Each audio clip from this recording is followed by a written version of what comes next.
Bueno, con este video voy a terminar la clase de cavidad oral. Clase que nos quedó pendiente el día lunes que estuvimos de forma presencial. Allá pues logramos, bueno, en ese momento, cuando hablamos el lunes, pues hablamos de la cavidad oral, vimos cómo se subdividía, vimos cómo había un vestíbulo, una cavidad oral propiamente dicha. Hablamos sobre la distribución de las estructuras, mejor dicho, las estructuras que delimitaban tanto el vestíbulo como la cavidad oral propiamente dicha. Hablamos en parte pues sobre la musculatura. Más que todo pues nos centramos en el músculo buccinador, algunos que conforman, o mejor que permiten la apertura de la hendidura labial, que es en sí pues lo que constituye la boca o la abertura de la boca, por decirlo así. Hablamos pues sobre la distribución de de las papilas, ¿verdad? En la superficie de la lengua. Hablamos de las partes de la lengua. Nos centramos un poco en la musculatura de la lengua, tanto extrínseca como intrínseca, algunas variantes que hay en relación a los músculos que conforman la lengua, tanto adentro como afuera, algunas variantes, pero quedamos que eran 16 músculos, 8 músculos pares, por decir así. Hablamos muy bien también sobre la inervación de estos músculos, la inervación propia de la lengua en relación a los sentidos, en relación al sentido del gusto. Y bueno, de eso hablamos, luego seguimos describiendo partes de la estructura de la boca y logramos ver hasta el paladar duro. Ahora bien, ahora vamos a continuar en el paladar blando. En esa parte nos quedamos, así que ahí va a iniciar pues esta clase de la cavidad oral, la parte final. ¿Ok? Bueno. Ok, entonces hablaremos sobre el paladar blando. Ok, aquí estamos ya. Entonces, vamos a ver pues que el paladar blando se encuentra suspendido por el borde posterior del paladar duro. Es decir, el paladar duro se continúa hacia atrás con el paladar blando. En sí, pues el paladar blando no tiene un esqueleto óseo, por eso es su nombre de paladar blando, sino que en realidad lo que presenta es una membrana aponeurótica. Una membrana aponeurótica, pues si ustedes se acuerdan de las aponeurosis, que es característico de los músculos, es una estructura que recubre el músculo, pero además le sirve para fijarse a otras partes del cuerpo. Entonces, por eso decimos que es una membrana aponeurótica. Entonces podemos decir que el paladar blando es una estructura músculo-membranosa. Ojo con eso. Es una estructura músculo-membranosa.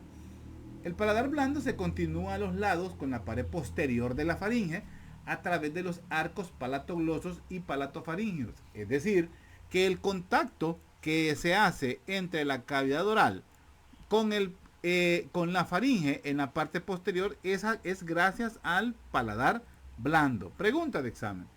Entonces, dentro de los músculos que componen al paladar blando, pues tenemos al tensor y al elevador del velo del paladar, al palato gloso, al palato faríngeo y al músculo ácigos de la úvula.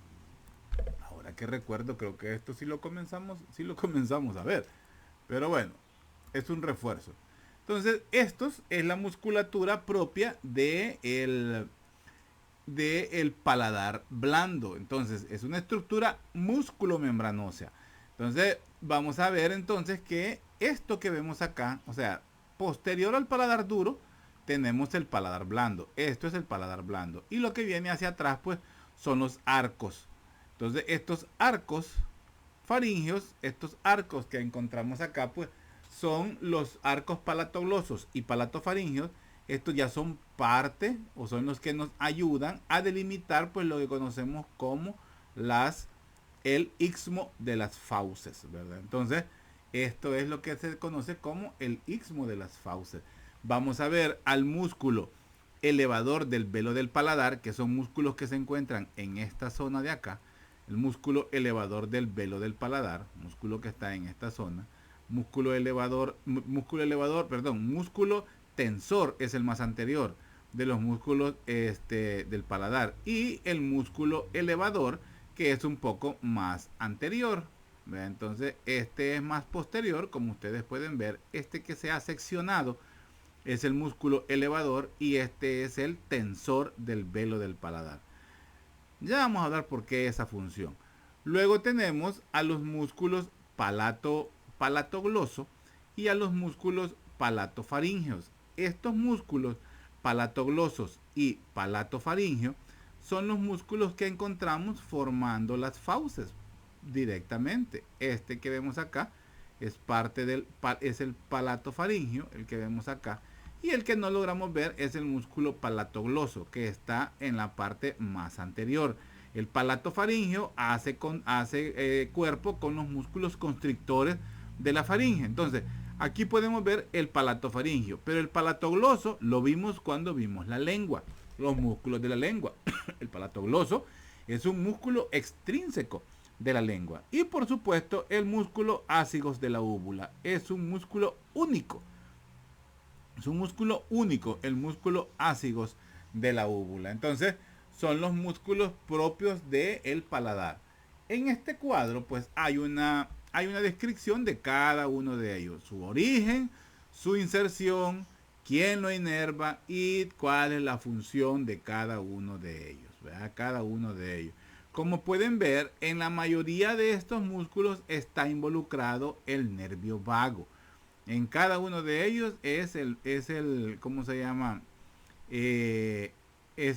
Está involucrado pues la inervación, está involucrado como músculo como nervio que los inerva el músculo vago, a excepción del tensor del paladar, que pues es inervado por la rama mandibular del nervio trigémino. Ojo con eso, del nervio trigémino. Entonces todos son por el nervio vago. ¿Ok? Sigamos entonces. El istmo de las fauces es esto que estamos viendo allá, para que lo entendamos. Lo que vemos atrás, la parte completamente posterior que vemos, eso ya es la orofaringe. Entonces, el istmo de las fauces es una abertura entre la cavidad oral y la orofaringe, o sea que es la comunicación con la faringe, es el istmo de las fauces. Los límites, lateralmente los arcos palatoglosos. Estos son los arcos palatoglosos que vemos acá. Entonces, por ende, este es el músculo palatogloso. Y el que vemos posteriormente es el arco del palatofaríngeo. Superiormente, pues vamos a encontrar al paladar, el velo del paladar, ¿verdad? El paladar blando, mejor dicho, el paladar blando. E inferiormente, el surco terminal de la lengua. Si nos recordamos, el surco terminal es lo que nos delimita la porción oral de la porción faríngea de la lengua, el surco terminal. Entonces, ese es el límite inferior. Límite inferior del istmo de las fauces, el surco terminal, límite inferior. Límite lateral, los arcos palatoglosos. Límite superior, el paladar blando. Así, el paladar blando. Y no vamos a tener dificultades para entender. Entonces, cuando el cliente... Battery is low. Please recharge in time. Perdón. Ok, permítanme. Teníamos una interferencia. Ahora, cuando el istmo de las fauces, o sea, cuando esto está cerrado, porque tiene que estar cerrado, es el momento en el que hay una masticación, es cuando hay alimentos, cuando hay líquidos en la cavidad oral, o sea, cuando estos deben quedarse en la cavidad oral. Esta función principalmente se hace cuando estamos masticando para mantener el alimento dentro de la boca o también cuando estamos respirando. Hay dos mecanismos que nos ayudan a que tanto el aire como los alimentos, porque la vía común para la distribución de alimentos y aires es la faringe. La faringe a través de la orofaringe en la cavidad nasal y la faringe a través de la orofaringe en la cavidad oral. No sé si dije nasofaringe. Bueno, entonces en la cavidad nasal con la nasofaringe, en la cavidad oral con la orofaringe. Pero al final es la misma estructura, la faringe. Entonces es imposible poder distribuir alimentos a través de la orofaringe en el momento que se está respirando. ¿Por qué? Porque corremos el riesgo de que los alimentos se vayan hacia las vías aéreas inferiores. Llámese esto laringe, llámese esto tráquea. Y no solamente cuando estamos respirando, sino que, por ejemplo, cuando estamos hablando. Por eso el hecho de decirnos no hable con la boca llena o no hable mientras está comiendo es debido a que si estamos comiendo y en eso deglutimos, pero a la vez estamos hablando, corremos el riesgo de que los alimentos se vayan hacia las vías aéreas inferiores. Entonces, los mecanismos son en la orofaringe, el istmo de las fauces se cierra para que podamos respirar, o sea, para que el aire se vaya directamente hacia las vías aéreas inferiores. Y cuando estamos comiendo, lo que se cierra es la epiglotis. Es uno de los cartílagos que cuando veamos la clase de, ¿cómo se llama? Sistema respiratorio, vamos a hablar de los cartílagos de la laringe y vamos a ver cómo la laringe hace un efecto de tapadera para que los alimentos no pasen hacia la cavidad, hacia la zona de la vía respiratoria, sino que se vayan por la vía posterior, que es donde se encuentra el esófago. Esta zona donde se da ese cierre es específicamente en la laringofaringe. El cierre para que los alimentos se mantengan en la boca es a nivel de la orofaringe. Entonces, eso pues son mecanismos que nuestro cuerpo tiene para poder regular pues el paso de aire y el paso de comida. Sigamos. Hablando siempre de las estructuras musculares asociadas a la cavidad oral, pues ahora hablaremos sobre los músculos constrictores de la faringe. Estos músculos constrictores de la faringe son tres: un músculo constrictor superior, un músculo constrictor medio, que son, digamos, los que están inmediatamente aledaños a la boca, pero además hay un músculo constrictor inferior. Son músculos impares, ¿verdad? Son músculos impares, o sea, solo hay un músculo superior, medio e inferior. Estos músculos pues van a colaborar con la alimentación, ¿verdad? Al permitir pues que junto a los músculos del istmo de las fauces, los alimentos se queden dentro de la cavidad oral. O sea, esa es otra de las funciones de los músculos, otros músculos que actúan en la función de mantener en la boca la alimentación. Es decir, que el istmo de las fauces, que está conformado por los músculos palatogloso, palatofaringe y involucra también, prácticamente, mejor digámoslo así, los músculos del paladar blando, los músculos constrictores de la faringe y el músculo buccinador, son los músculos que se encargan de mantener al interior de la cavidad oral los alimentos durante se está dando el proceso de la masticación, es decir, donde se da el primer paso de la digestión. Entonces, son los músculos constrictores de la faringe, superior, medio e inferior, los músculos del paladar blando, el ácido de la úvula, palatogloso, palatofaringeo, y el tensor y elevador del velo del paladar. Entonces son los músculos del paladar blando y además el músculo buccinador. Todos estos mantienen los alimentos dentro de la cavidad oral. Entonces, además, pues estos músculos constrictores de la faringe, que son ¿cómo se llama? Impares. Estos, algo que no lo dije al inicio, mejor aquí ya me perdí. Hay músculos constrictores de la faringe externos, que son estos, y hay otros que son internos, que son estos. Son constrictores de la faringe, el estilofaringeo, el palatofaringeo y el salpingofaringeo. Como vemos, el palatofaringeo pues se toma como otro de los músculos propios de la constrictores de la faringe. Pero también es un músculo que se involucra en los arcos del palatogloso, o sea, junto al palatogloso. Entonces son los arcos faringeos que nos ayudan a delimitar el istmo de las fauces. Por eso cuando hablábamos como uno de los músculos de la lengua incluía el palatofaringeo, pero realmente pues no, aquí no, aquí ya me fui por otro lado. Es el faringogloso el que les tenía que se consideraba como un músculo de la lengua y no. realmente es un engrosamiento del constrictor medio de la faringe. Pero eso, borren ese dato ahorita, no tiene nada que ver. Entonces solo quiero que tengamos en cuenta que los músculos constrictores de la faringe son externos e internos. Externos, el músculo constrictor de la faringe superior, medio, inferior. Internos, estilofaringio, palatofaringio y salpingofaringio. Ojo con eso. Eso sí me interesa que lo sepamos. Entonces, vamos a ver, pues aquí podemos ver bien cómo es el juego de los tres músculos constrictores de la faringe. El superior, el medio y el inferior. Que el inferior de la faringe ya está en colindancia con la laringe.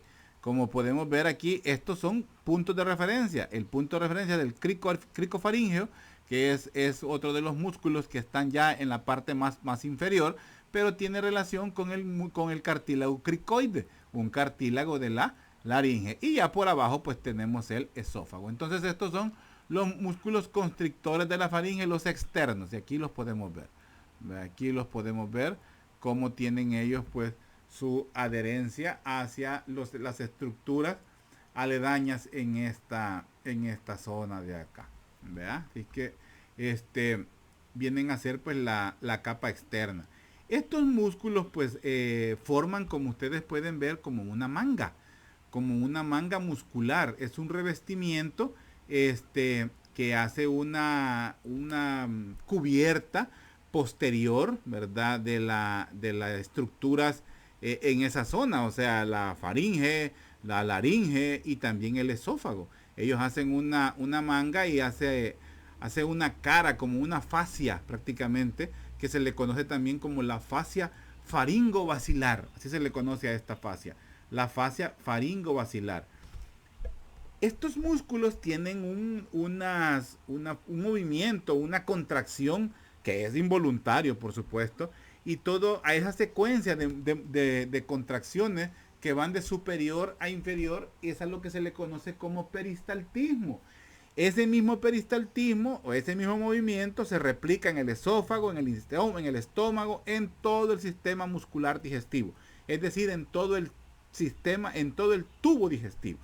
El tubo digestivo inicia en la boca y termina en el ano. Entonces, el movimiento que es rítmico y es en dirección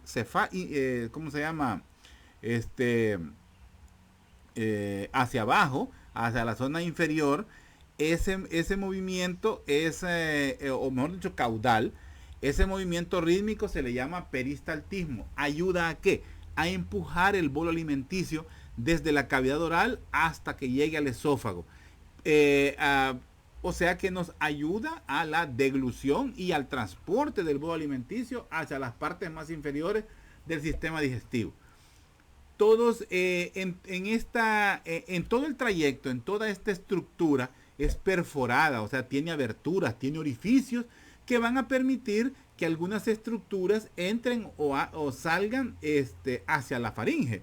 Por ejemplo, en el músculo constrictor superior de la faringe, o sea, en la parte más superior, que se inicia prácticamente en la cavidad nasal, ahí es abierto por la trompa de Eustaquio. La comunicación del oído medio con la faringe, o sea, con la nasofaringe, perfora al músculo constrictor de la faringe, el músculo constrictor superior de la faringe. Otra estructura ya, un vaso sanguíneo como la arteria palatina, es otra que perfora al músculo constrictor de la faringe. El nervio glosofaringeo también lo perfora. Las arterias y las venas laríngeas superiores, ¿verdad? Esas las hacen a nivel del constrictor medio, las laringeas superiores. El nervio laríngeo recurrente, ese perfora al constrictor inferior. El nervio laríngeo recurrente es una rama del nervio vago que inerva a la laringe, ¿verdad? Que tiene que ver también con el tiroides, ¿verdad? Tiene que ver con inervación al tiroides. Entonces, esas estructuras perforan al músculo constrictor de la faringe. Mencionamos trompa de Eustaquio, arteria palatina, nervio glosofaringeo, nervio laríngeo recurrente y las arterias y venas laríngeo superiores. Preguntas de examen. Sigamos. Continuamos con las estructuras propias de la cavidad oral y ahora hablaríamos un poco acerca de los dientes. Podemos decir que los dientes pues es un órgano anatómico duro, el cual pues se encuentran incrustados en la zona de los alvéolos. Los alvéolos que pertenecen, o sea, estos huecos son los huecos alveolares. Estos pertenecen a los huesos, al maxilar y a la mandíbula. Entonces, es una forma de articulación, si se acuerdan. Es una de las formas de articulaciones que vimos en las primeras clases de anatomía 1. Este tipo de articulación se llama gonfosis, ¿verdad? Entonces, esta gonfosis, pues para poder hacer la articulación necesita de un ligamento, pero lo vemos más adelante. Entonces, vamos a ver que las estructuras o las partes de un diente normal, pues son la corona, que es la parte visible, el cuello, que es donde se da la entrada, o es donde tiene el contacto con la encía, y la raíz, que es la parte completamente donde hay una incrustación ósea. Entonces vamos a ver también que el diente pues está constituido pues por un esmalte, ¿verdad? Un esmalte que es este que vemos acá, el esmalte, y el hueso propiamente, que es el hueso alveolar. Ahora, aunque mejor podemos decir así, que tenemos las partes de un diente o las que nos interesa conocer, porque nosotros no somos odontólogos, ¿verdad? Es el esmalte, la dentina, que es una de las partes más duras, que está por abajo del esmalte, y la pulpa. En la pulpa es donde encontramos pues todos los nervios y los vasos que nutren e inervan a cada uno de los dientes. La membrana periodontal es la membrana que está en contacto o que mantiene la articulación entre el diente, que es una estructura ósea, y el alvéolo, que es la otra estructura ósea. Y la estructura que lo rodea y que lo fija, por decir así, aunque no es una fijación como la hace el ligamento periodontal o la membrana periodontal, que es la encía, que es un tejido un tejido conjuntivo que está en contacto directo pues con los dientes. La zona de la pulpa, que es la parte hueca, digamos, interna del diente, donde se encuentran los vasos sanguíneos y los nervios, tienen una conexión hacia la raíz, que es la zona del conducto de la raíz. Estos nombres pues varían de una literatura pues a otra. Entonces, los componentes principales, los minerales principales de un diente, pues el calcio, fósforo, el flúor, ¿verdad? Son los que le otorgan pues la dureza característica que tiene cada uno de los dientes. El tejido dental es de las estructuras más duras de las que existen. O sea, de las del cuerpo humano es la estructura más dura. Los dientes pues tienen un orden específico y van de acuerdo a cómo se ubican pues en la mandíbula. Vamos a ver que hay algunos que son incisivos, otros que son caninos, otros que se llaman premolares y los molares. Aunque quiero que esto lo tengo más adelante. ¿Dónde lo tengo? Sí, permítanme. ¿Dónde está? Sí, bueno, más adelante lo tengo. Yo creo que... O permítanme, vamos a ver aquí. Ok. Entonces tenemos que se ordenan pues como incisivos, que son los más delanteros, por decir así. Los caninos van ubicando de forma lateral, los premolares y los molares. Dentro de los molares ubicamos esperen, no estaba señalando dónde eran. Los incisivos, los caninos, los premolares y los molares. Dentro de los molares encontramos a las muelas cordales, ¿verdad? Los incisivos, su función principalmente es cortar.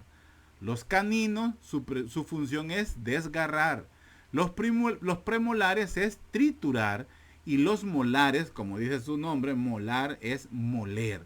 Entonces, cada una de las estructuras tienen una función específica. De acuerdo a estas funciones específicas que tiene, es que se logra hacer la digestión. Por eso es que decimos que el inicio de la digestión es en la cavidad oral. Si no hay una buena masticación, por ende no habrá una buena digestión. Y esto pues empieza en la boca. Permítanme aquí. Entonces vamos a decir pues que en los seres humanos se desarrollan dos conjuntos sucesivos de dientes. Los dientes deciduos, que son los que le llamamos también dientes caducos, o los que se llaman como dientes de leche. Y además tenemos los dientes permanentes, o también llamados dientes definitivos. Los dientes permanentes pueden emerger, o sea, durante toda la, bueno, más o menos a los 19, 20 años todavía siguen emergiendo dientes, ¿verdad? En total, los dientes permanentes pues son 32 dientes. Los dientes deciduos emergen desde la encilla, ojo, desde la encilla. No son dientes que están completamente incrustados en el hueso. Entonces, estos dientes deciduos aparecen a partir de los 6 meses hasta aproximadamente los 2 años. Alrededor, ¿verdad?, de los 6 años comienzan a mudarse los dientes, como se dice comúnmente, y pues comienzan a ser sustituidos por los dientes permanentes. Los dientes deciduos, pues, en un principio, pues son 2 incisivos, un canino y 2 molares, o sea, por lado, o sea, eso por lado. O sea, son 4 incisivos en total, arriba y abajo, son 2 caninos, ¿verdad? 2 arriba, 2 abajo son 4 y 2 molares. Eso es toda la dentición que aparece tanto en el maxilar y en la mandíbula como dientes de leche o dientes deciduos. En total, pues, son 20 piezas las que corresponden a los dientes deciduos. Y los permanentes pueden llegar a ser 32. Ok, continuemos.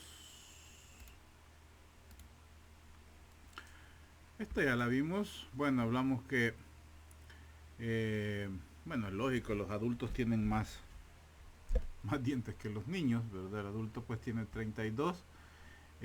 Un total en el adulto de 8 incisivos, 4 caninos, 8 premolares y 12 molares. En los 12 molares pues incluimos las 4 muelas del juicio, ¿verdad? Las 4 muelas del juicio. Ahora, a la edad adolescente pues prácticamente ya se tiene la cantidad completa de dientes que se alcanzará a tener, ¿verdad?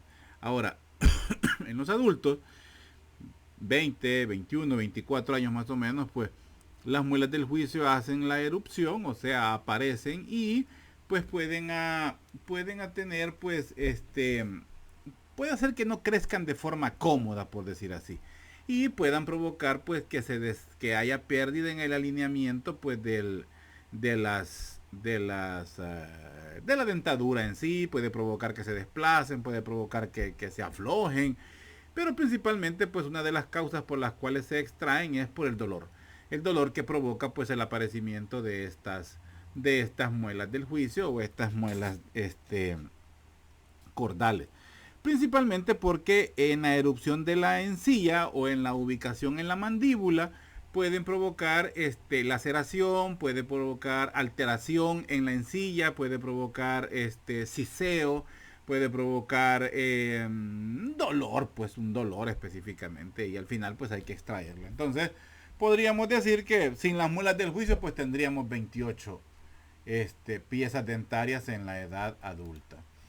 Aquí pues la distribución, como están pues los dientes, ¿verdad? Los incisivos en la parte delantera, los caninos, ¿verdad? En esta ubicación, perdón, los premolares en esta zona y los molares, ¿verdad? Entonces la distribución de los dientes para tener una idea.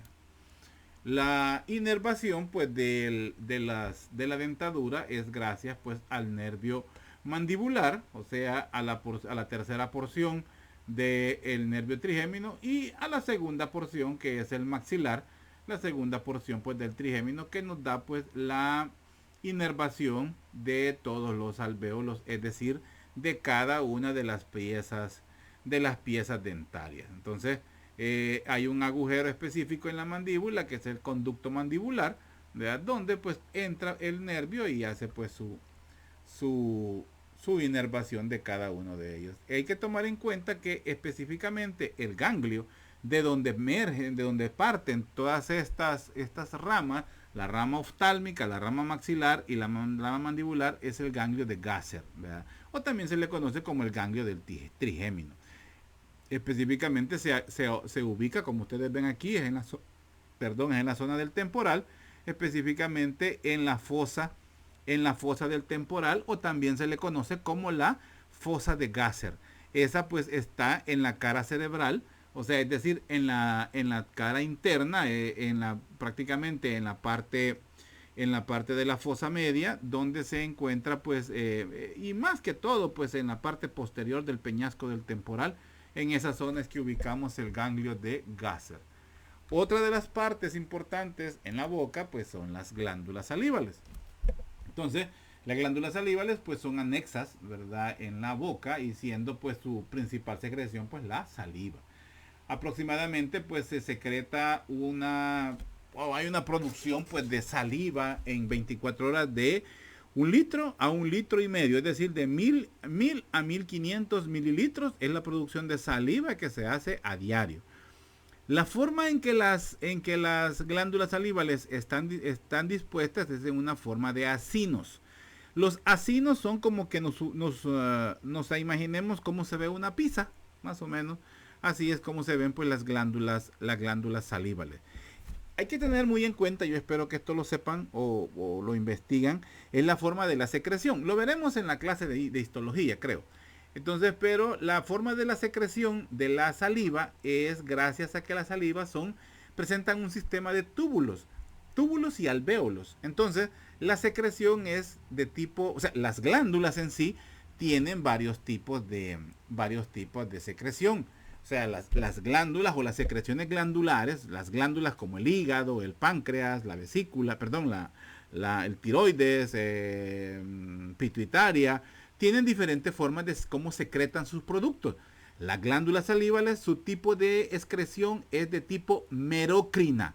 Así se llama, es de tipo merocrina. Es decir, que hay un sistema de secreción, un sistema de túbulos que envían pues o que permiten el envío de la saliva desde un punto hasta otro, desde donde está la glándula hasta donde desemboca este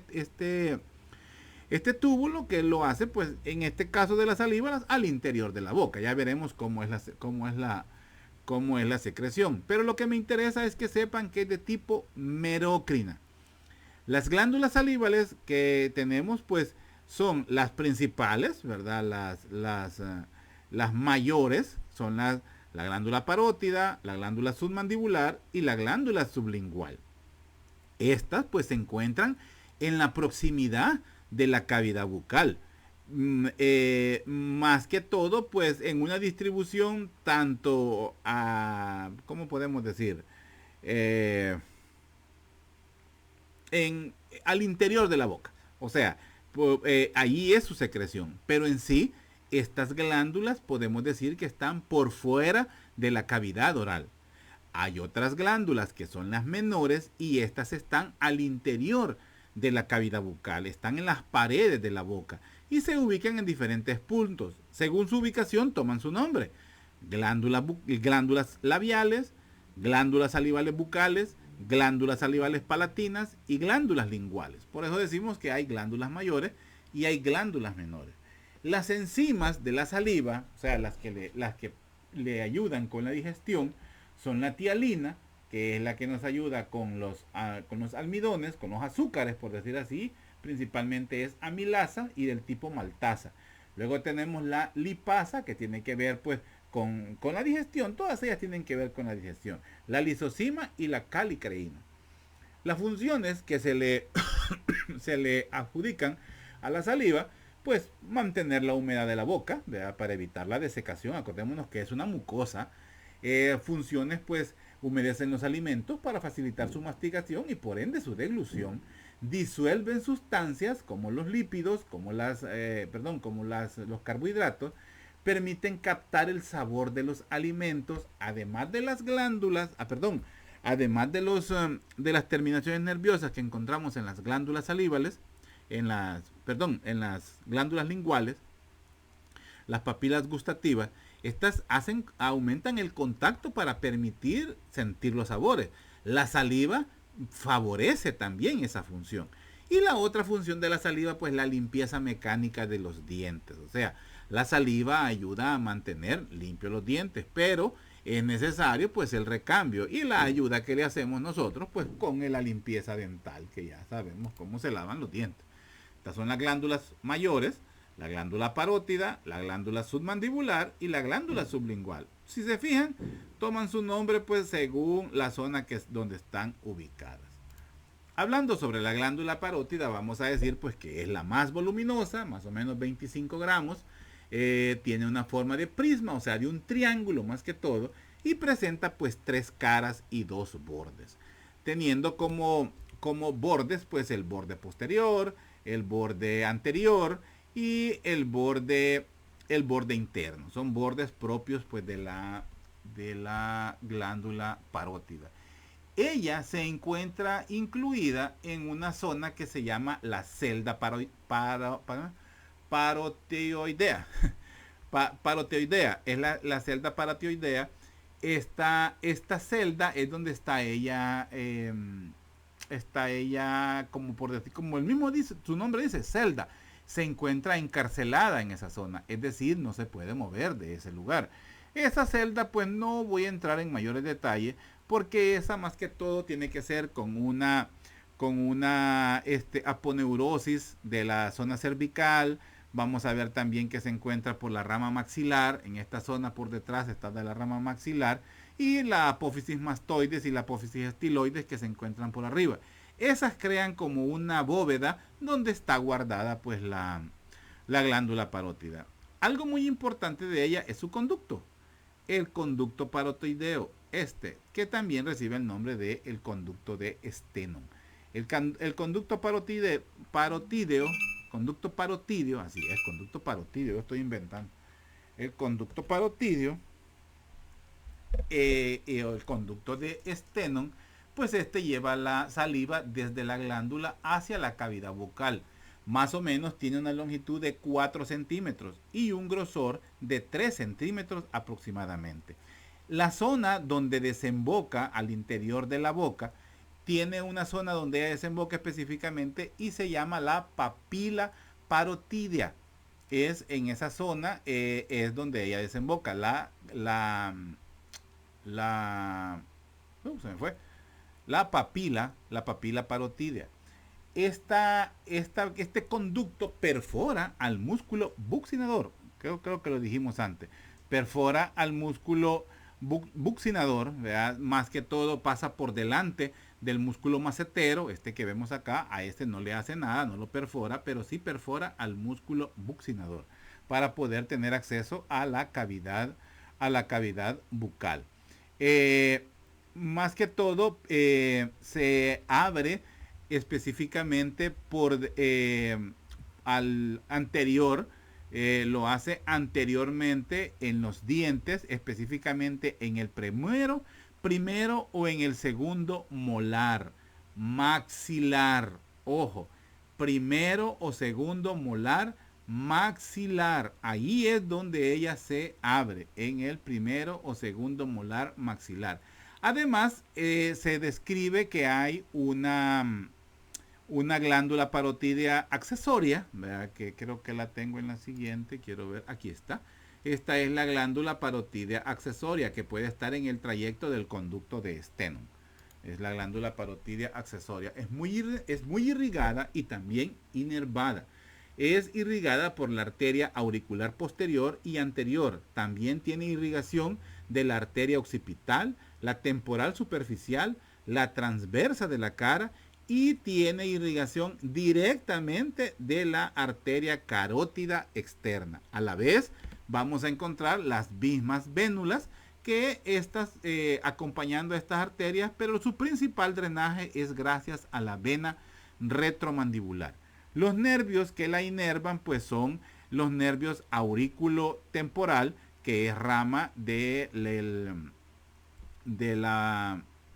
el aurículo temporal es rama del trigémino, y puede ser rama del trigémino en su rama maxilar y también del mandibular. Ojo con eso, pueden ser ramas directas de ellos o una combinación de ambas raíces, pueden conformar el nervio aurículo-temporal. Estas pues tienden a hacer una sinapsis en un ganglio que se llama ganglio óptico, pero no entremos ahí, eso me acabo de acordar ahorita. Además va a tener inervación también del nervio auricular, puede ser otro nervio que le imprime inervación, y este nervio auricular tiene mucho que ver con la sensibilidad en la zona de la piel y también en la sensibilidad, perdón, en la producción de la parótida, de la glándula parótida. Además, pues presenta fibras nerviosas del nervio noveno, o sea, del glosofaríngeo. Va a tener pues también inervaciones por parte del glosofaríngeo. Entonces, me interesa que sepamos que la irrigación es gracias al nervio auriculotemporal, fibras del glosofaríngeo y del nervio auricular. Son las inervaciones de la parótida. Aquí pues la vemos cómo está. Aquí se ve un poco mejor la celda, ¿verdad? De la parótida, su conducto de Stenone. Este músculo es el macetero y pues entra hacia la zona de perforando el músculo buccinador para tener acceso a la cavidad pues bucal. Es decir, su papila, la papila parotidia, esta se abre específicamente en la zona del vestíbulo. Ojo con eso, es en la zona del vestíbulo. Yo he estado diciendo cavidad oral así de forma general, pero no es en la cavidad oral propiamente dicha, es en la zona del vestíbulo, por delante o anteriormente al premolar primero o segundo premolar. En cualquiera de esos, ahí lo vamos a encontrar. Sigamos. Luego tenemos la glándula submandibular.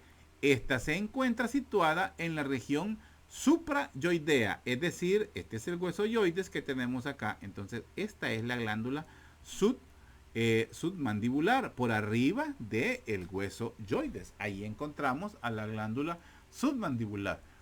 Esta celda específicamente es una celda osteomúsculo-facial. Ojo con ese dato. Es la celda osteomúsculo-facial. Es una celda que está pues rodeada por músculos, los huesos. Los músculos son los músculos suprayoideos. Vamos a encontrar su componente óseo es la mandíbula específicamente, y facial es las fascias, es la piel externa del cuello, parte del músculo platisma. Entonces son los componentes que determinan la celda de la glándula submandibular. También pues va a presentar tres caras, una profunda que es medial, una superolateral y una inferolateral. O sea, las caras que ella presenta son esta que tenemos acá, ¿verdad? Que es la profunda, que es medial, o sea, hacia la línea media, la superolateral que está por detrás y la inferolateral que está por abajo. Además va a presentar tres bordes, el borde superior, que es este de acá, el borde inferior, que es este de acá, y el borde lateral, que es este de acá. Esos son los bordes que presenta pues la glándula submandibular. Como ven, tiene dos, por decir así, tiene dos extremidades, una extremidad anterior y una extremidad posterior. La posterior es la visible. Volvamos a la que teníamos antes, es esto que vemos acá. Esta es el borde posterior. El borde anterior es bordeando al músculo miloioideo. Es este que ya vemos acá. El conducto de la glándula submandibular se llama conducto de Wharton. Mide aproximadamente 4 a 5 centímetros y tiene más o menos 3 a 4 milímetros de espesor. Como dice ahí, pues es de un color blanquecino. Cada glándula está constituida por aproximadamente 10 lobulillos. Presenta 10 lobulillos. Entonces, lo que me interesa es que sepamos que su vía de drenaje es el conducto de Wharton. Este se abre específicamente en una zona que se llama la carúncula. La carúncula es una zona infralingual, que quiero ver si lo tengo acá. Exactamente, acá está. Es en esta zona de acá. Esto es la carúncula. casi en la base del frenillo lingual, del que hablábamos. Entonces, esto es la carúncula. En esta zona se abre el conducto de Wharton, el conducto de la glándula submandibular. ¿Qué más? Además, este conducto perfora a la glándula sublingual, pasa por en medio de la glándula sublingual. Aquí está así en el esquema, pero realmente pasa por en medio de la glándula sublingual. Ya veremos después que la parte de los conductos de la glándula sublingual desembocan junto con el conducto de Wharton, vea, en la zona de la carúncula. El conducto de la glándula sublingual se llama de Rivinus. Ya lo vamos a ver más adelante. Pero aquí me interesa que veamos cómo va él y que pasa por en medio de la glándula sublingual. Ojo con eso, porque va a ser pregunta de examen. Entonces, se va prácticamente por debajo del suelo de la boca, ¿verdad? Se acompaña de la arteria, de la vena y del nervio lingual. Ojo, van juntos. Y el nervio, la vena, la arteria lingual son los que se encargan de la lengua, que eso ya lo vimos, ¿verdad? Entonces, todo ese trayecto lo hace por encima del músculo miloioideo. El miloioideo es el suelo de la boca, eso ya lo vimos. Entonces, ¿cómo se llama? Cursa por en medio de la glándula sublingual, eso sí me interesa. Alcanza pues la zona de la carúncula sublingual, más que todo en la base del frenillo lingual. Entonces, es más, fíjense que esa zona se conoce como el ostium. Se llama ostium umbilical o ostium bordeo. O sea, es esa zona específica de la carúncula, también con ese nombre lo podemos encontrar. Ostium umbilical o ostium bordeo. Ostium umbilical, así dejémoslo. Ahora, su irrigación es por las ramas de la arteria facial, principalmente, y también por arterias submentonianas y palatinas ascendentes. Es inervada por ramas del nervio facial y la vía autónoma del plexo carotidio. Plexo carotidio es un plexo que viene de la zona de las cervicales, ¿verdad? El plexo carotidio. Entonces son la inervación pues de la glándula submandibular.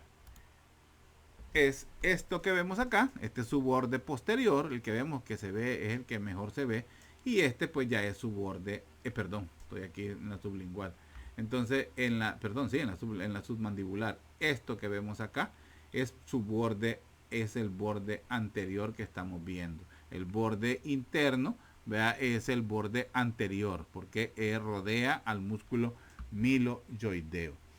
Relaciones también pues va a tener con el músculo digástrico, con el músculo estiloideo, pero no queremos entrar en mayores detalles.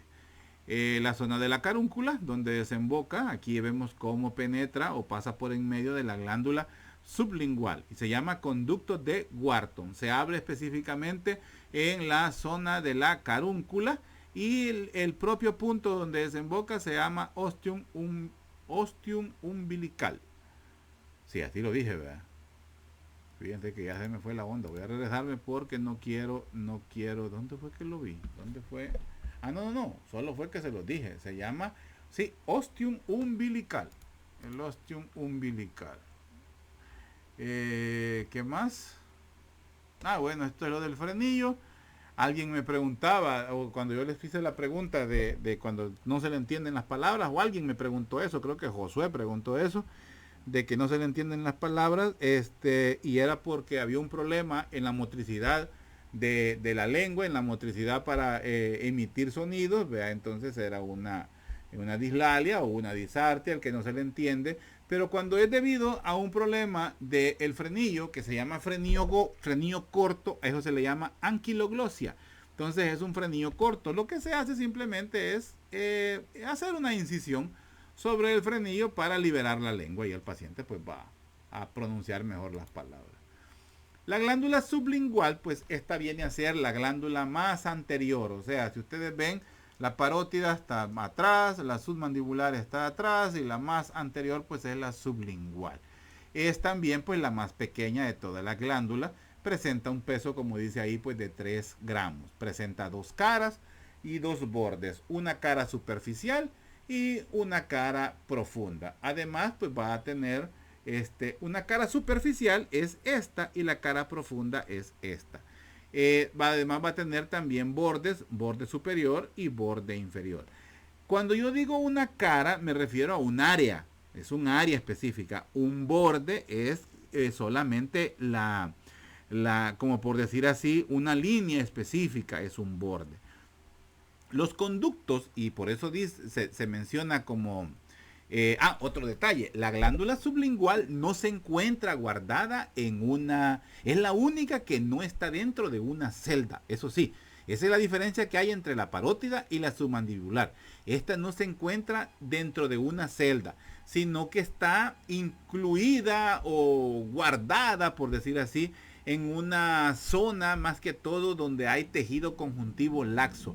Cuando decimos laxo nos referimos a algo que no está socado, sino que está flojo, o sea, es un tejido completamente libre. Ahí es donde está guardada la glándula sublingual. Si ustedes con su lengua o con el dedo se tocan la zona sublingual, van a sentir que es un tejido flojo, es un tejido que no tiene una tensión. Entonces, por eso el tejido es conjuntivo de tipo laxo. Va a tener mucha relación principalmente con el músculo miloyoideo. Principalmente con el músculo miloyoideo. Y tiene también, y está por supuesto ubicado en la fosa sublingual. Esta es la mandíbula, esta zona donde también encontramos la apófisis geni y ¿cómo se llama? Bueno, es un hueco que existe aquí, se llama la fosa sublingual. Y además pues tiene relación con la fosa digástrica, que es donde se inserta el músculo digástrico. El músculo digástrico pues tiene dos vientres, un vientre anterior, un vientre posterior. El digástrico pues la parte anterior, el vientre anterior se inserta en la fosa digástrica y la parte posterior pues lo hace en el músculo, en la zona del temporal. Pero presenta una muesca que es lo que lo une. El digástrico es un músculo también suprayoideo, lo une al hueso yoides. ¿Qué más vamos a decir de aquí? Pues bueno, hablando de los conductos, ¿verdad? De excretores, estos van a ser extraglandulares y son estos que vemos acá, estos diferentes conductos, ¿verdad? Y desembocan pues en el pliegue sublingual. Aproximadamente son 20 conductos que se llaman pues los conductos de Bartolino, puede ser un nombre, y el otro es el conducto de Rivinus. Rivinus pues es un científico, es un médico pues que los describió muy bien a ellos, ¿verdad? Entonces son los conductos de Bartolino o conductos de Rivinus. Hay una literatura que da un poco de, ¿cómo les puedo decir? De confusión. Porque nos habla de que el montón de conductillos se llaman rivinus, o sea, todos estos que vemos acá. Pero que la glándula presenta un conducto principal que lo hace directamente en la carúncula, junto con el conducto de la submandibular. Y se llama el conducto de Bartolino. Pero hay otra literatura que les dice conductos de Rivinus, así como en plural. Entonces para mi clase, conductos de Rivinus, así se llaman, son plural, conductos de Rivinus. Entonces, que viene a ser pues como un solo conducto, por decir así, pero no quiero que nos confundamos, porque hay una literatura, la que estamos usando aquí con ustedes, ella dice que el conducto sublingual principal o mayor se llama conducto de Rivinus. Entonces mejor manejémoslo así, ¿verdad? Entonces, y que lo hace pues directamente en el ostium umbilical, o es decir, en la carúncula, así. Entonces, para no enchivolarnos mucho, ¿verdad? Sigamos.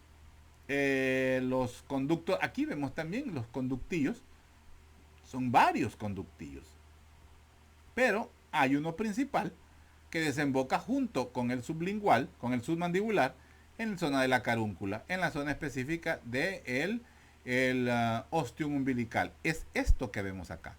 Este es la desembocadura del sublingual, del submandibular. Permítanme.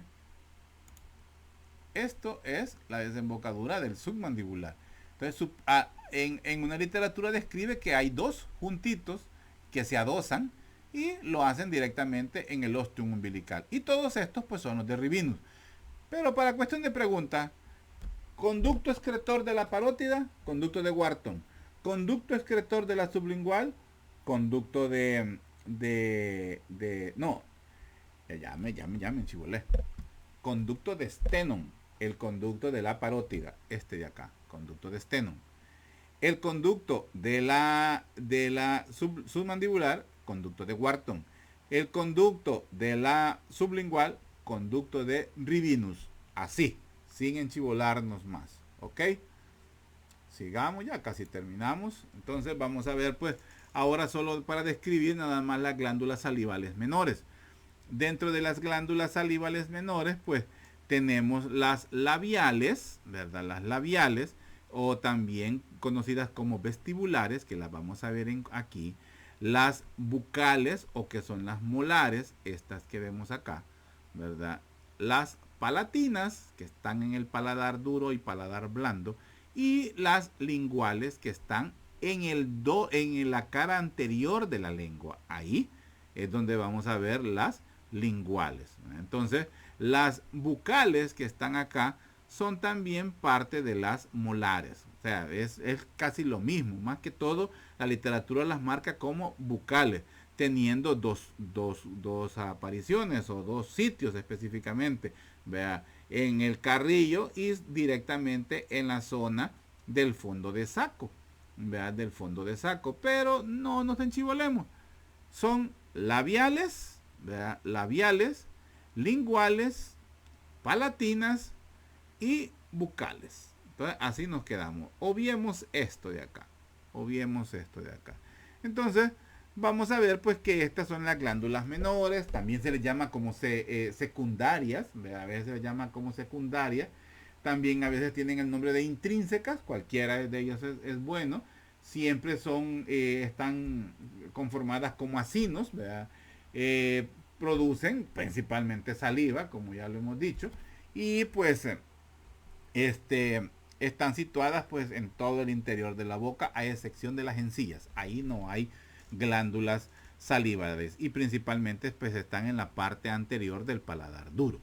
Estas pues no tienen una cápsula específica, no están encapsuladas, sino que más que todo están dispersas y están rodeadas pues de tejido conjuntivo.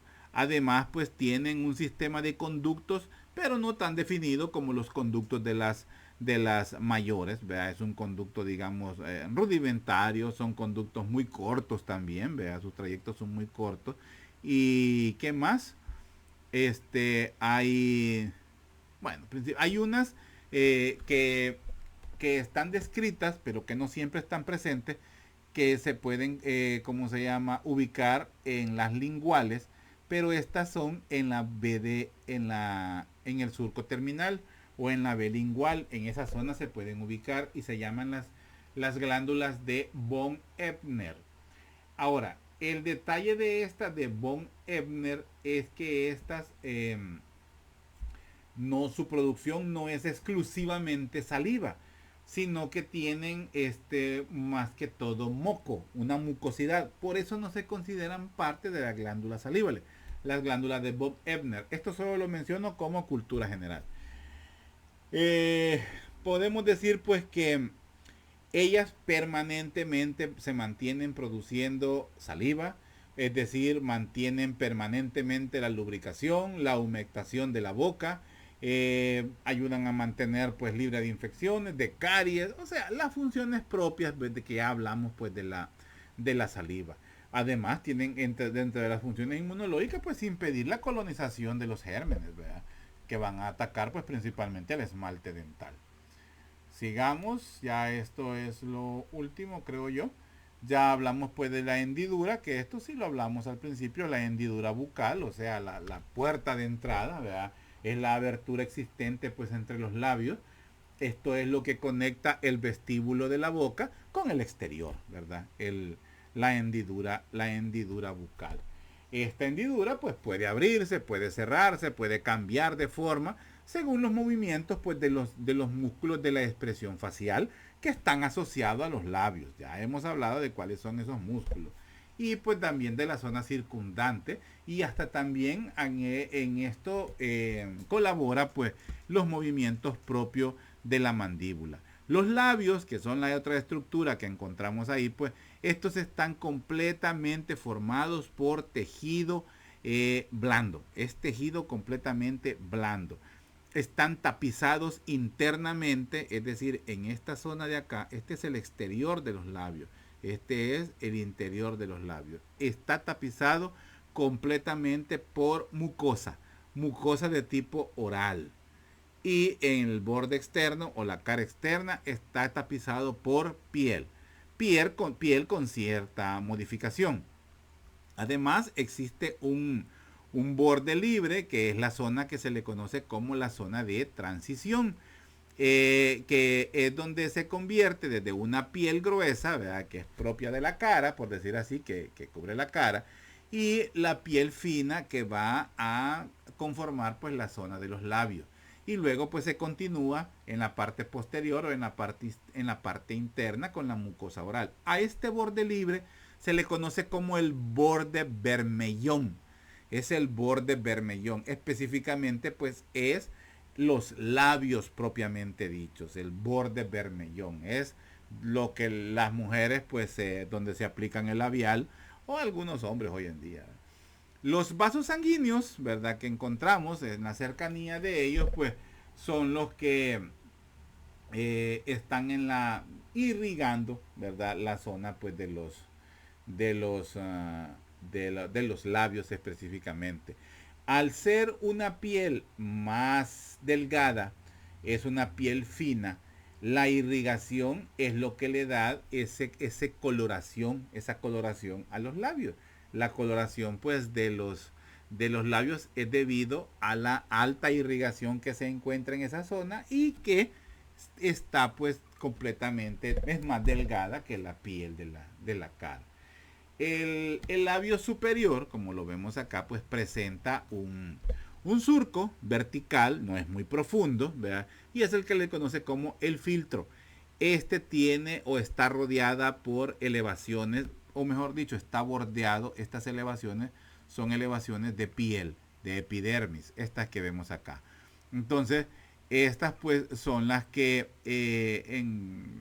si nos recordamos la embriología, son las que provienen pues o eso se conforman por la unión pues de los rodetes nasales mediales en la conformación de la nariz y en el cierre central pues por eso es que quedan estos bordes en el cierre central quedan estos bordes y ese es conforman pues el filtro. Además pues vamos a ver que al interior de los labios, lo describimos en la primera diapositiva, hablamos de una estructura que fija los labios. Es una estructura que está en la mucosa y que viene a conectar al labio con la encía adyacente. Es lo que conocemos como el frenillo labial. Vamos a recordar, es esto que vemos acá, el frenillo labial medial y lateral. Eso parte desde los labios y lo fija a las encías. Regresemos donde estamos. Vea el frenillo, pues el frenillo labial. ¿Qué más? Los labios pues están rodeados por el músculo orbicular de la boca, ¿verdad? También va a tener bastantes glándulas que se llaman glándulas labiales y tejidos pues neurovasculares. Por eso pues son fácilmente puede haber alteraciones, las alteraciones inmunológicas pueden llegar a dar inflamaciones de los labios porque el tejido o la zona está muy ricamente inervada y a la vez irregada. Vamos a ver también pues que hay algunas glándulas pequeñas que se abren al interior en la zona más que todo en la zona de la mucosa oral y que pues se abren en el vestíbulo oral. Entonces son zonas pues importantes de los labios. ¿Qué más? Los músculos, ya lo dije, los músculos de la expresión facial pues van a controlar la forma y el tamaño pues de la hendidura oral. El principal pues el orbicular de la boca, que este pues rodea por completo el orificio y viene a actuar como un esfínter. O sea que cuando queremos silbar o cuando queremos besar, la forma de los labios, vea, se hace más pequeña porque, o cuando, sí, queremos hacer o queremos succionar una pajilla, por ejemplo, es gracias al orbicular de la boca que actúa pues como un esfínter. Eh, claro, también se unen algunos músculos de la expresión facial pues al músculo orbicular para facilitar esa zona. También pues en la zona de los tejidos que están alrededor de la boca ayudan a abrir o a ajustar pues el contorno de la hendidura oral. Entre esos músculos, pues mejor usted los mencione, no los hablo no los digo en el aire. El buccinador, el elevador del labio superior, el cigomático mayor, el cigomático menor, el elevador del ángulo de la boca, el depresor del labio inferior, el depresor del ángulo de la boca y el músculo platisma. Son toda la confluencia de estos músculos. O sea, el principal es el músculo orbicular de la boca. Pero los músculos que le colaboran para abrir la boca, para expresar con la boca, para silbar, en fin, para todas las funciones que tengamos que hacer con la boca para modificar la hendidura bucal son el elevador del labio superior, el depresor del labio inferior, el músculo cigomático mayor y menor, el elevador del ángulo de la boca, el depresor del labio, ya lo dije, el depresor del ángulo de la boca y el músculo platisma. Apréndanselos. Sigamos. Perdón. Creo que aquí no hablé. Estas son las glándulas de las que le decía. Estas son las glándulas labiales. Estas, ¿verdad? Que son salivales, perdón, que se abren en el vestíbulo. Estas, pues, son las glándulas que les describía, que están en la parte posterior, que están en el labio y se abren hacia el vestíbulo. Ok. ¿Qué más nos falta? Vamos a ver. Las arterias, ¿verdad? Las arterias encargadas de irrigar la zona pues de la boca, pues tenemos la arteria maxilar, ¿verdad? Esta arteria maxilar, ¿verdad? Que rama de la carótida externa, la facial, ¿verdad? La arteria facial en esta zona y la arteria faríngea ascendente que va aquí. También rama directa de la arteria carótida interna. Y por supuesto, la que se me olvidaba, la lingual, ¿verdad? La arteria lingual que la vemos acá. Pero en una anterior lo vimos pues cómo se va por dentro para ir a inervar pues parte de la lengua. Estas pues son todas ramas pues de la arteria carótida externa. Aquí vemos parte de las palatinas, son otras importantes, ¿verdad?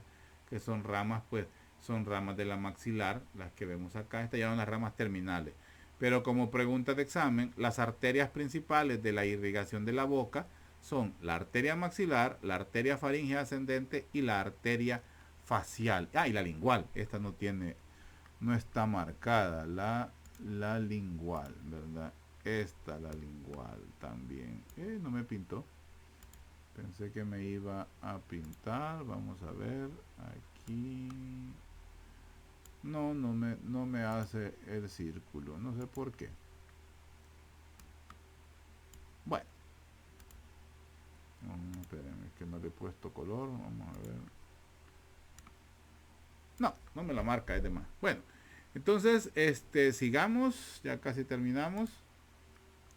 La arteria lingual, allá no la veíamos para que la veamos muy bien cómo va la arteria lingual. Aquí, rama también directa de la carótida. Aquí, la arteria facial, la arteria occipital, no esa no. La faringe ascendente sale por acá.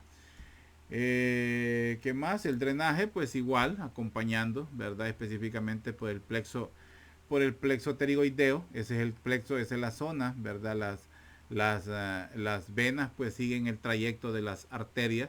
Pero los plexos principales, pues el plexo el plexo pterigoideo, el plexo, hay uno que no está aquí, que es el plexo faríngeo ascendente, que va junto con la con la faringe ascendente, con la arteria faríngea ascendente, que es el plexo venoso faríngeo ascendente y la vena facial.